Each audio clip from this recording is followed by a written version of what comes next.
எல்லாருக்கும் வணக்கங்க. Good morning. காலையிலே பார்த்திங்கன்னா பால் காய வச்சுன்னு இருக்கேன். அப்புறமா இந்த பக்கம் பார்த்திங்கன்னா ரைஸ்க்காக ஓலை வச்சுருக்கேன்.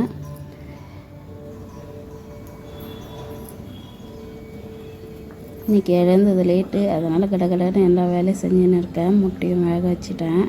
நெக்ஸ்ட்டு பார்த்திங்கன்னா கீரை குழம்பு வைக்கலான்னு சொல்லிட்டு, முருங்கைக்கீரை தான் வைக்கலான்னு சொல்லிட்டு ரெடி பண்ணின்னு இருந்தேன். அதில் பார்த்திங்கன்னா தக்காளி, பச்சை மிளகா, பருப்பு எல்லாம் போட்டு வேக வச்சுருந்தேன். என் பையனும் தூங்கி எழுந்து வந்து ஹோம்ஒர்க் பண்ணலாம் வாமா அப்படின்னு சொல்லிட்டு கூப்பிட்டுன்னு இருந்தான். ஏன்னா நேற்று கொஞ்சம் வெளியே வேலைக்காக போயிட்டு இருந்தோம். கீரைப்பூ வேக வச்சு எடுத்துட்டேன். அது தாளிச்சிடலாம், பருப்பு கடைஞ்சிட்டு அப்படின்னு சொல்லிட்டு தாளிப்பும் போட்டு அப்புறமா தாளித்து விட்டுட்டேன். நெக்ஸ்ட்டு பார்த்திங்கன்னா ரைஸ் கொஞ்சம் செய்யலாம், அவனுக்கு ஸ்கூலுக்கு எடுத்துன்னு போகிறதுக்கு. அவனுக்கு ரைஸு தாளித்த மாதிரி வேணுமா அப்படின்னு சொன்னான். சரி, அதனால் தாளித்த ரைஸு செஞ்சுட்டு முட்டை கொஞ்சம் வேக வச்சு கொடுத்தேன்.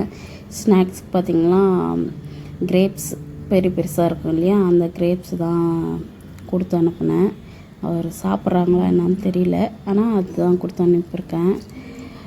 டைம் ஆயிடுச்சு ஓவராக.